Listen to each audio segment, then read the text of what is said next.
எந்த சூழ்நிலையும் அவர் அண்டி நின்று என்னை பிரிக்காது காத்து கொள்வார்.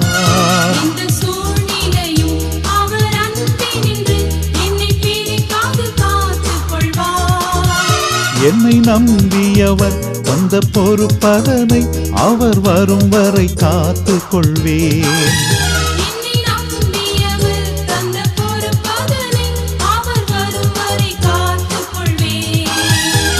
ஆனந்தமே பரமானந்தமே இது மாபெரும் பாக்கியமே.